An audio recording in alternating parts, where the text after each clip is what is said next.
CeBIT 2012, and we've got a representative. We've got Stu from Gigabyte, who's going to be talking over some of the boards. So, hi Stu. Hi Andy, how you doing? Right, so straight off, we're of course very excited about our new 7 Series board, which we'll be launching shortly. Can't tell you when, of course, but it shouldn't be too long. Here we have the G1 Sniper 3, which is part of our G1 Killer series, which of course is aimed at gamers. So as you can see here, we've got onboard creative. This is the soundboard, the new soundboard 3D chip. Of course with Nichicon Japanese capacitors and an IM shield, so you're getting the best gaming experience, audio-wise. Of course we've also got, in this board we've got dual LAN, so we've got the Killer Gaming Network LAN and also Intel Gigabit Ethernet. So gamers have a choice of both of those, so they can even use simultaneously. You'll also notice here we have a PLX chip. It's actually smaller than previous generations. There's a heatsink there, it's really cool. It's called PCIe Gen 3. And this means that we can change the Z77 from 16 lanes to 32 lanes. So you can have 2 cards here times 16 or 4 times 8. That supports 4-way crossfire and 3-way SLI. One of the other features we're having on all of our ATX boards, actually, for all 7 Series boards, is this M-SATA slot, which of course plays nicely with Intel Smart Response technology.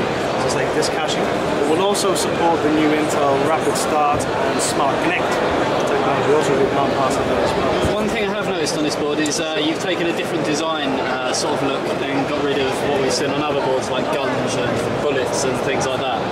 Well, you'd be surprised. I mean, for certain markets, for example in Japan, these kind of more motif kind of chipsets have actually been quite popular. We are an Asian company, so I realise sometimes in the West it perhaps doesn't translate as well in terms of pure bling. But yeah, in this case, we've definitely gone for a more minimalistic approach. But we've tried to still get our signature kind of G1 Killer emblem in there somewhere. And as we know, this is going to support the next gen Intel processors that we can't name. Yep. Probably you can name them. Yeah, I can name them. So Ivy Bridge, but never heard of it. Yeah, that's not official according to Gigabyte.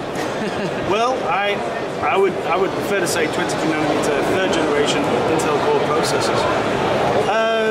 And of course, we've also got overclocking features on this board. So, I say overclocking features. We've got all the multiple read points here that overclockers. We've got LED debugger on switch, reset, clear CMOS. And of course, we've got OC-PEG, which is basically overclocking from PCI Express graphics, which gives you additional power via a SATA rail. The idea being that when you build a rig, probably will more than likely have some spare SATA rails that you could use to boost the power to your graphics array. And there's also going to be a smaller version of this board, Micro ATX. That's right, there will be a Micro ATX version. It's called the Sniper M3. Unfortunately, we don't have here to show you today. It's in transit as we speak. We're hoping to have that on the wall tomorrow, so I don't know if it'll still be around tomorrow. If we do, we'll be able to give you a look at that. It's very similar, but of course it will be in a Micro ATX form factor, again with the onboard audio and specialized networking.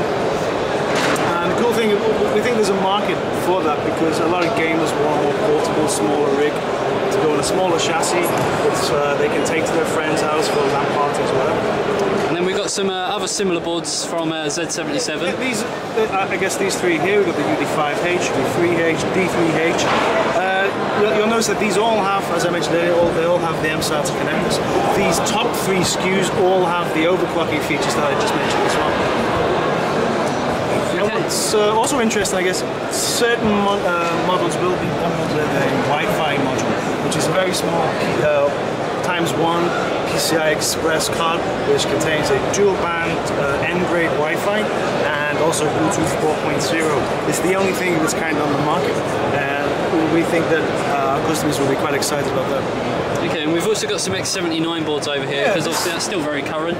Oh, absolutely, yeah, this is absolutely very current. We've got the G1 Assassin 2 at the top, which is, again, very similar with onboard audio and Bigfoot Networks networking. But here we have a new version, which we haven't released, we haven't announced it. It's not currently in the market, but will come to light later this year. And what we've done here is we're not using the X79 chipset. We're using the pure server variant, which is the C606 chipset. And the cool thing about that is that it's going to give you 8 SAS ports. SAS, of course, means that you can get quite high performance SCSI using the SCSI protocol, so it's very, very stable. This would be the kind of feature that you'd be looking for if you're building like a pro-level workstation. So this is kind of like workstation server-like PC DIY board. And obviously, having that chipset instead of X79, it does open up the pathway for the socket, right? Yeah, yeah. You can put the Xeon chip in here. Which would be the new E5. Yeah. And also the RAM support the ECC RAM. So lots of great features with that, and be sure to check that CX79S UD5. So very subtle name there, just with the S, but just slipped it right in. And then further down we got the UD5. Yeah, this is the UD5, which we launched at the end of last year. And then just down from that is the UD3. UD3, which is I guess a more affordable route into the X79 Extreme i7 platform. And then sort of going back to Z77, there are some other models that are sort of piggybacked off of that, isn't there? Well, yeah, I mean, you've got the H77, it's one example of it here, which is very similar. We differentiate not just in terms of feature, but also in terms of look. There's the blue PCB, all of the Z77 boards, or black PCB. Over here we've got an interesting board. This is the B75.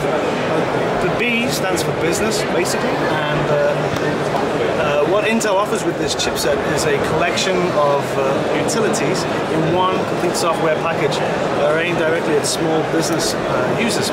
Small businesses would tend to generally not have an IT person, a dedicated IT person to look after all the PCs in the office, if you like. So the idea is that they can install this software, they can take care of things like power management, they can defrag, they can check if the antivirus is up to date, they can also do scans, they can also block certain classes of USB so that, you know, maybe the boss's USB stick will work but the other employees won't, so that prevents things like data theft. And that's the same if they had 2 absolutely identical USB flash drives, still only one would work if they only wanted one to work. Because inside every single USB device in the world has its own serial number, so it's uniquely identifiable. Okay, and B75, to me it seems like a sort of cut down version of like the Intel V Pro, yeah? Well, yeah, it's a free version of the Intel V Pro. Intel V Pro, of course, is aimed at enterprise, so it's much more sophisticated and complicated and you have to pay for it. But with B75, it's kind of in that middle ground, so that instead of just going out and buying, for example, a H61 board, they can get a similar spec that they want with a B75 board. Of course, it'll support the next generation CPUs, and they'll be able to enjoy this Intel Business Advantage software suite. Okay, and then there's a couple of other Z77 boards with the MD3H. So just this is really D3H. This is a micro ATX version of it's a smaller version. It's probably aimed more at the value segment, or I guess lower mainstream. And then sort of further down we've got the another B75. Yeah, it's a B75, but again in the micro ATX format. And then further down from that H77 D3H. So really there's very, very similar boards here, just different form factors to appeal to obviously a bigger market. Well, including the B75, there'll probably be something close to 18 or 19 different models of our 7 series. So it's not just to suit different users, but also to suit different regions around the world, and different customers who want specific features. We try to cater for everyone. Okay, and then some of the other boards that we got on show, we got H61. Yeah, these are very popular H61 boards. You'll notice this, actually the P61, you might think this is a bit of a strange one since there's no chipset called the P61. But the idea behind this guy, it's a little unusual because it doesn't have any of the video outputs. But there are specific markets where this is what the customer wants. For example, a lot of internet cafes in China, they demand discrete graphics, and they know they're going to use discrete graphics, so they prefer not to buy a board with video on the I/O panel here at the back. So they don't want to, because believe it or not, it costs money to put video on the back, so they don't want to pay for it. This is a board optimized specifically for markets like that, where they know they're going to use a discrete card. Yeah, so value segment again, hence why we're seeing things like 2 memory slots and only 1 PCI Express X16 lane, nice and simple. Again, the customer, if he only wants to use 2 DIMMs, he doesn't want you to put 4 DIMM slots on. It's optimized, cost efficient, specific for certain market segments. And then some of the other boards, just going over to sort of Llano and the AMD AMD board, so A75, which everyone's aware of what it's capable of, and then obviously with the AM3 Plus boards as well with 990FX UD5. Yeah, I mean this UD5 board is one of the more high-end AMD boards that we've done. It's very popular. Bulldozer has its fans. I mean, it sells. There's a market of AMD. I guess people who favour AMD and still like to. I've built many machines with AMD. We might not have so many AMD boards on the wall here, but that's largely because obviously at this time there's a lot of buzz around Intel's new platform. So there you go. That's a look at all of the motherboards with Stu from Gigabyte, and you can see that there's a very big push for Intel at the moment, it seems, but AMD's still got its place in the market, and Gigabyte seems to be catering for everyone: value, enthusiast, overclocker, gamer, absolutely everyone. So thank you very much, Stu. Cheers, Andy.